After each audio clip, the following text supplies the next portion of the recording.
Sir Gerald Kaufman.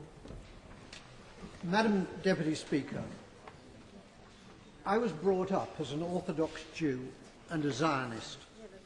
On a shelf in our kitchen was a tin box of the Jewish National Fund, into which we put coins to help the pioneers building a Jewish presence in Palestine. I first went to Israel in 1961, and I've been there since more times than I can count. I had family in Israel, and I have friends in Israel. One of them fought in the wars of 1956, 1967 and 1973, and was wounded in two of them. The tie clip which I'm wearing is made from a campaign decoration awarded to him, which he presented to me. I've known most of the Prime Ministers of Israel, starting with the founding Prime Minister, David Ben-Gurion. Golda Meir was my friend. So was Yigal Allon, the Deputy Prime Minister, who as a general won the Negev for Israel in the 1948 War of Independence. My parents came to Britain as refugees from Poland. Most of their families were subsequently murdered by the Nazis in the Holocaust. My grandmother was ill in bed when the Nazis came to her hometown of Stachov. A German soldier shot her dead in her bed. Madam Deputy Speaker, my grandmother did not die to provide cover for Israeli soldiers murdering Palestinian grandmothers in Gaza. The present Israeli government ruthlessly and cynically exploit the continuing guilt among Gentiles over the slaughter of Jews in the Holocaust as justification for their murder of Palestinians. The implication is that Jewish lives are precious, but the lives of Palestinians do not count. On Sky News a few days ago, the spokeswoman for the Israeli army, Major Leibovich, was asked about the Israeli killing of, at that time, 800 Palestinians. The total is now 1,000. She replied instantly, 500 of them were militants.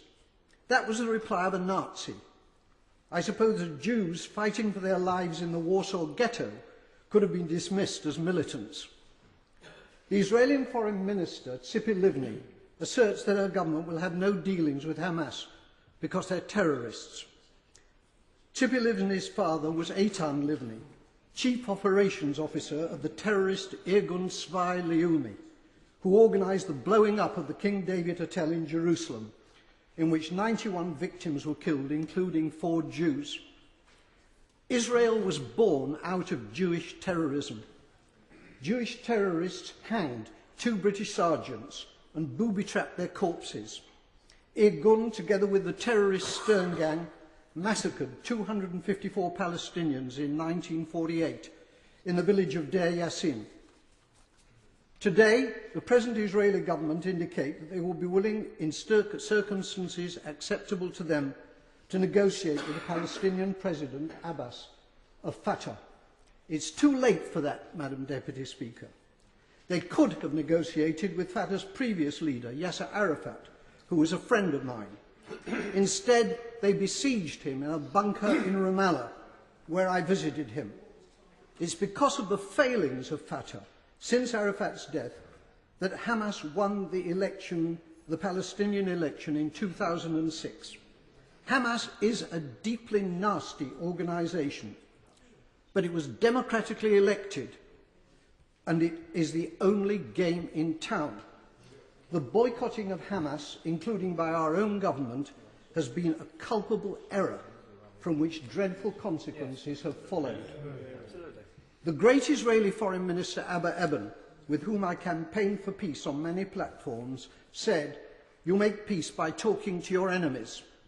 However many Palestinians the Israelis murder in Gaza, they cannot solve this existential problem by military means.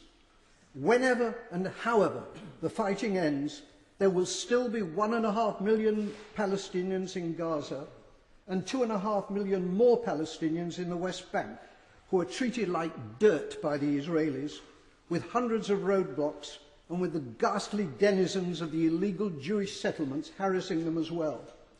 The time will come, not so long from now, when they will outnumber the Jewish population in Israel. It's time for our government to make clear to the Israeli government that its conduct and policies are unacceptable and to impose a total arms ban on Israel. It is time for peace, but real peace, not the solution by conquest, which is the Israelis' real goal, but which is impossible for them to achieve. They're not simply war criminals, they're fools.